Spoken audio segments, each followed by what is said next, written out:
Good morning students, a very good morning. तारीख है आज 12 दिसंबर 2022 और आज हम डिस्कस करने वाले हैं नार्को टेस्ट के बारे में। NARCO, नार्को टेस्ट या फिर नार्को एनालिसिस या फिर नार्को सिंथेसिस।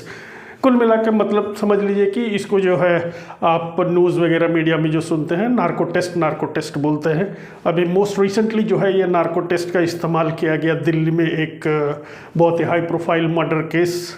आप सब जानते हैं आफ्ताब पूनावाला और जो जिन्होंने मर्डर किया श्रद्धा वाकर का दिल्ली में बहुत ही मार्मिक तरह से बहुत ही डिफ़िकल्ट तरह से उनका मर्डर किया गया, बहुत ही गलत तरीके से। खैर हम नहीं होते हैं क्या गलत है क्या सही है डिसाइड करने वाले, उसके लिए तो कोर्ट है। आज हम जानने का प्रयास करेंगे कि नार्को टेस्ट क्या होता है, इसको एम्प्लॉय क्यों किया जाता है और क्या नार्को टेस्ट में जो बयान दिया जाता है वो कोर्ट मानता है या नहीं मानता है। मानता है तो अच्छी बात, और नहीं मानता है तो भी फिर ये नार्को टेस्ट किया क्यों जाता है। बड़ा ही सिंपल वे में बताऊंगा, आपको बिल्कुल आसान तरीके से याद हो जाएगा और इसको याद रखना ज़रूरी भी है क्योंकि एंट्रेंस पॉइंट ऑफ व्यू से एंट्रेंस एग्जामिनेशंस में इसके क्वेश्चंस ज़रूर पूछे जा सकते हैं। सबसे पहले तो आपको सिंपल याद रखना है कि नार्को टेस्ट जो होता है, नार्को टेस्ट का मतलब ये होता है कि एक केमिकल का, एक इंजेक्शन का प्रयोग किया जाता है जो मुजरिम है, जो मतलब जो एक्यूज्ड है उसके ऊपर मेडिकल सुपरविज़न के साथ, यानी कि वहाँ पर डॉक्टर्स होते हैं, पुलिस वाले होते हैं, उनके ऑब्जर्वेशंस में, डॉक्टर्स के ऑब्जर्वेशंस में एक केमिकल दिया जाता है उनके बॉडी में। ठीक है, अब आपको उस केमिकल का नाम याद रखना है, बस समझ लीजिए आप नार्को टेस्ट पूरी तरह से समझ गए हैं। इससे ज़्यादा कुछ नहीं है, बड़ा ही सिंपल है। अब नार्को टेस्ट में जो ड्रग का इस्तेमाल किया जाता है, जो ड्रग का उसका नाम है सोडियम पेंटोथॉल। याद रखिए, सोडियम पेंटोथॉल या फिर sodium thiopental, sodium thiopental, sodium Pentothal या फिर सोडियम थायोपेंटल। सोडियम Na में लिख देता हूँ, Na का मतलब होता है सोडियम थायोपेंटल या फिर सोडियम एमाइटाल भी है, AMYTAL। बस ये चीज़ याद रखना, समझ लो कि आप नार्को टेस्ट समझ गए। इसमें क्या होता है, ये ड्रग जो है, जब भी ये ड्रग जो है इंट्रावेनस अपने नसों के माध्यम से डॉक्टर्स इसको एम्प्लॉय कर देते हैं किसी के बॉडी में, तो उस इंसान की जो इमेजिनेशन करने की शक्ति, सोचने की शक्ति, ठीक है ना, बहुत अलग अलग तरह की, कोई भी सिचुएशन में अलग अलग तरह के आंसर देने की शक्ति जो है न्यूट्रलाइज हो जाती है। क्या हो जाता है? न्यूट्रलाइज हो जाता है, मतलब इंसान सोचना बंद कर देता, उसका माइंड सोचना बंद कर देता और डायरेक्ट सेंट्रल नर्वस सिस्टम में डायरेक्ट अटैक करता है। ये एक बहुत ही फास्ट एक्टिंग ड्रग है, यानी कि ये ड्रग जो है बहुत ही तेज तरीके से काम करता है और शॉर्ट ड्यूरेशन के लिए काम करता है। ठीक है, ये ड्रग एम्प्लॉय करने के बाद इंसान की जो सोचने की शक्ति जो है बिल्कुल माना जाता है कि ख़त्म हो जाती है बिल्कुल, और इंसान जो है झूठ बोलने की परिस्थिति में नहीं रहता है, क्योंकि जब उसके इमेजिनेशन ही काम नहीं करेगा तो इंसान झूठ बोलेगा क्या। तो ये माना जाता है कि इस दौरान जो भी इंसान बयान देता है, जो भी बोलता है, वो सच ही बोलता है। ठीक है, तो इसीलिए ये एंट्रेंस एग्जामिनेशन के लिए एक इम्पॉर्टेंट क्वेश्चन है। इसको जो है सोडियम पेंटोथॉल या सोडियम थायोपेंटल या फिर सोडियम अमाइटल, इसको जो है ट्रथ सीरम भी बोला जाता है। ट्रथ सीरम यानी कि सच बोलने की दवा, ट्रथ सीरम बोला जाता है। ठीक है, ये याद रखिएगा। आपको एंट्रेंस एग्जामिनेशन में कई सारे ऑप्शंस दे देगा और उसमें बोलेगा इसमें से ट्रथ सीरम कौन सा है, तो आप याद रखिएगा सोडियम पेंटोथॉल, सोडियम थायोपेंटल या फिर सोडियम अमाइटल, इसको ये बोला जाता है ट्रथ सीरम। तो अब ये बात होती है कि ये जो ड्रग इंड्यूस करने के बाद बॉडी में जो है इंसान की सोचने की प्रक्रिया खत्म हो जाती है, इंसान से सवाल पूछे जाते हैं, इन्वेस्टिगेटिंग एजेंसीज जो है उससे विभिन्न तरह के क्वेश्चंस पूछते हैं और इंसान सिर्फ वही बोलता है जो कि रियलिटी में हुआ था, ऐसा माना जाता है। मैं बार बार इस चीज़ का प्रयोग कर रहा हूँ, ऐसा माना जाता है, क्योंकि साइंटिफिकली आज तक भी ये प्रूव नहीं हो पाया कि ये 100% सक्सेसफुल है बोल के, यानी कि साइंटिफिकली इसको 100% मान्यता प्राप्त नहीं हुई है नार्को टेस्ट को। लेकिन नार्को टेस्ट जब मान्यता प्राप्त नहीं हुई है तो क्या कोर्ट मानती है? यहाँ पर जो भी कोई यहाँ पर जो कन्फेस करेगा नार्को टेस्ट के दौरान, जो बोलेगा हाँ मैंने ऐसा किया था, हाँ मैंने ये गलत काम किया था, इसको माना जाएगा? जी नहीं, कोर्ट इसको नहीं मानती है। नार्को टेस्ट में दिए गए कन्फेशन को अगर कोई भी जिसको दोषी को जो नार्को टेस्ट दिया जाता है और वो कन्फेस करता है उस टाइम जो है कानून के सामने यानी कि पुलिस वालों के सामने अपना बयान देता है, हाँ मैंने किया था, इसको कोर्ट एडमिसिबल नहीं मानता है, इसको एविडेंस नहीं मानता है। तो फिर ये किया क्यों जाता है नार्को टेस्ट?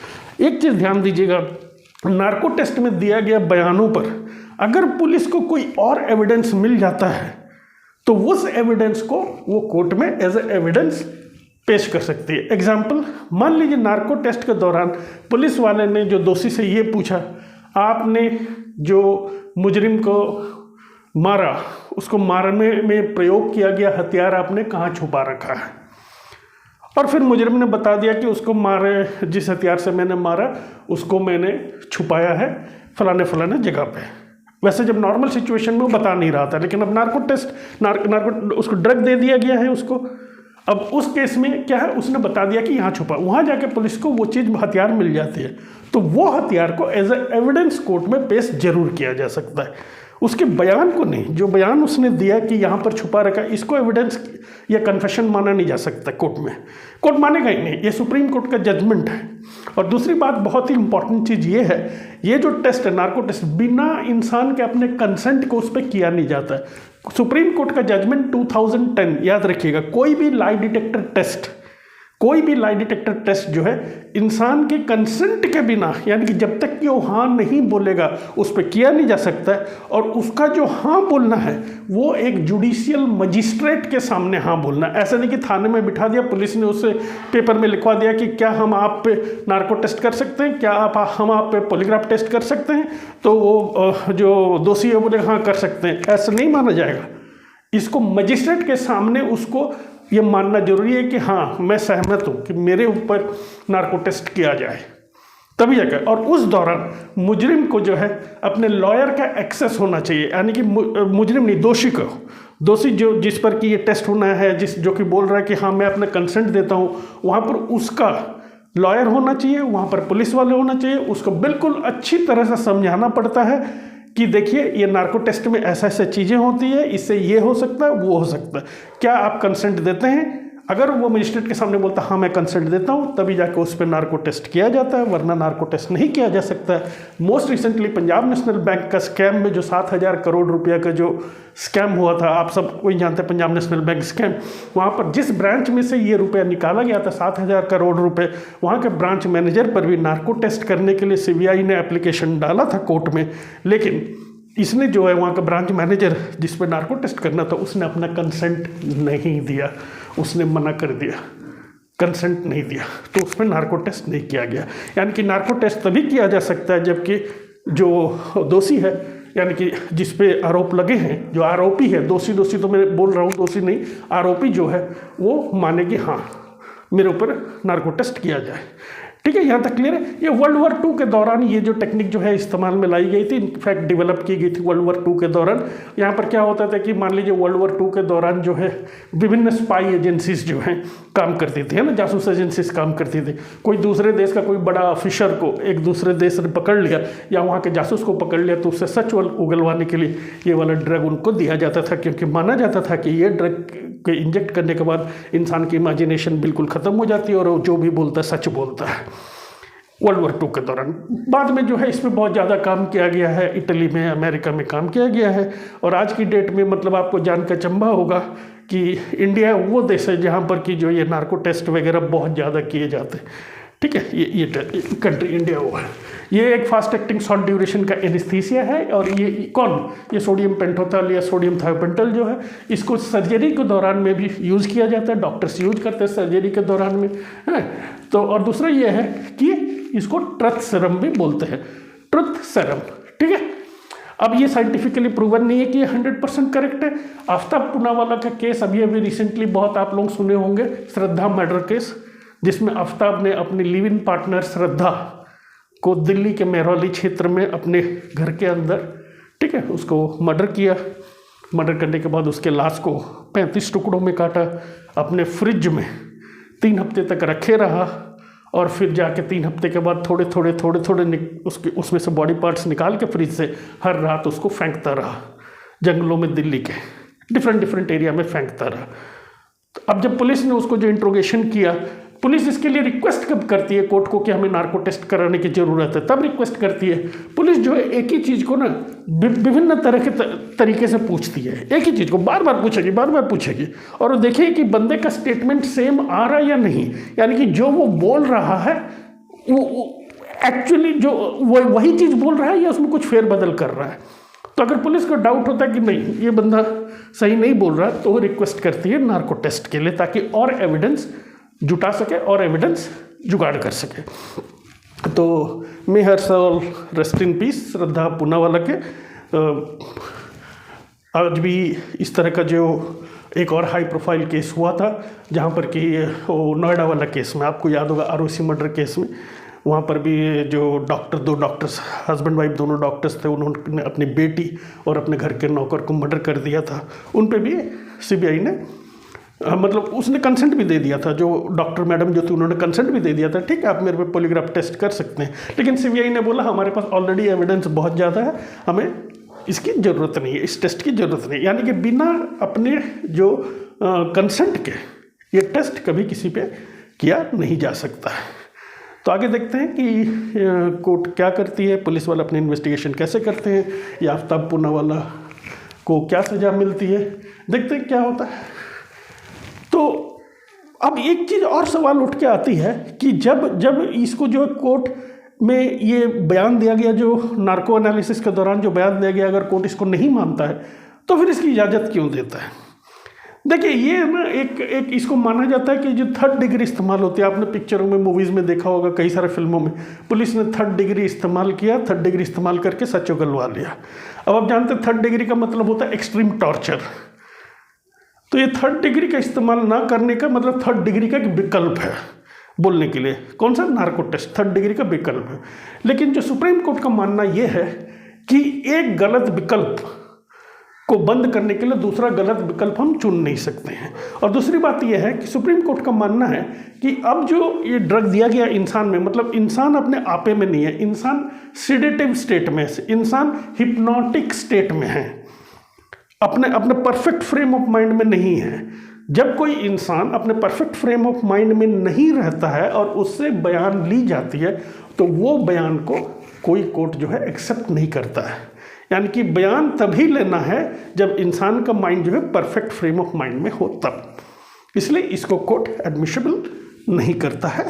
आशा करता हूँ कि आप नार्को टेस्ट के बारे में समझ गए हैं, और अगली बार जो है फिर भी मैं आऊँगा आपको ब्रेन मैपिंग के बारे में बताने के लिए कि ब्रेन मैपिंग क्या होता है। और हाँ, एक चीज़ और याद रखिएगा कि एक पॉलीग्राफ टेस्ट भी होता है।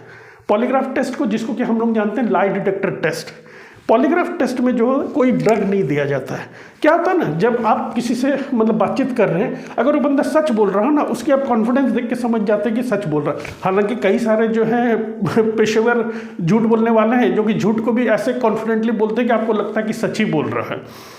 लेकिन जो है अगर जहाँ पर कि एक कोई सीरियस काइंड ऑफ मीटिंग हो रही है लोगों में, तो कोई झूठ बोल रहा है ना, तो लोगों को लगता है कि ये झूठ बोल रहा है। यानी कि हमारे बॉडी के जो फिजियोलॉजिकल बिहेवियर चेंज हो जाता है इंसान के झूठ बोलने से। तो जो पॉलीग्राफ टेस्ट में यही चीज़ नापा जाता है, डिफरेंट क्वेश्चंस उससे पूछे जाते हैं। उसमें 3 तरह का वो होता है, पैरामीटर होता है कि नंबरिंग दिया जाता है कि इतने नंबर आया मतलब सही बोल रहा है, इतने नंबर आया मतलब डिसीविंग यानी कि चीट करने की कोशिश कर रहा है, और इतने नंबर आया हर सवाल का एक नंबर होता है, तो इतने नंबर आया कि मतलब कि इसको नहीं पता है।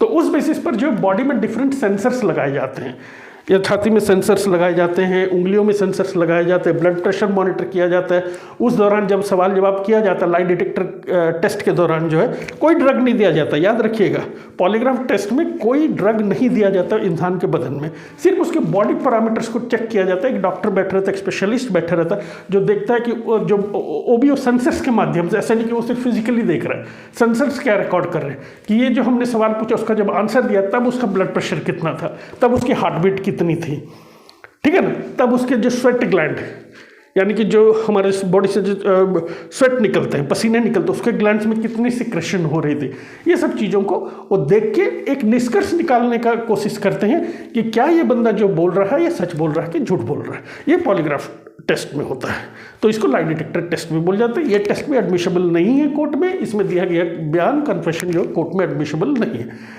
तो आज आप समझ गए हैं नार्को टेस्ट और पॉलीग्राफ टेस्ट के बारे में। बस मैं बार बार रिपीट कर रहा हूँ, ये जो नार्को टेस्ट में आपको कुछ ज़्यादा याद नहीं रखना। नार्को टेस्ट में सिर्फ ये याद रखना है कि जो जिस पर नार्को टेस्ट किया जाता है उसमें एक इंजेक्शन एडमिनिस्टर कर दिया जाता है जिसका नाम है सोडियम पेंटाथॉल या सोडियम थायोपेंटल या फिर सोडियम अमाइटल, ठीक है, जिससे कि इंसान की इमेजिनेशन, सोचने की शक्ति खत्म हो जाती है। वो एक हिप्नोटिक स्टेट में चले जाता है, सेडेटिव स्टेट में चले जाता है और वो सिर्फ वही बोलता है जो एक्चुअली हुआ हो, ऐसा माना जाता है, क्योंकि साइंटिफिकली ये 100% इफेक्टिव है बोल के आज तक प्रूव नहीं किया गया। ठीक है, thank you for patience listening, have a great day and take care.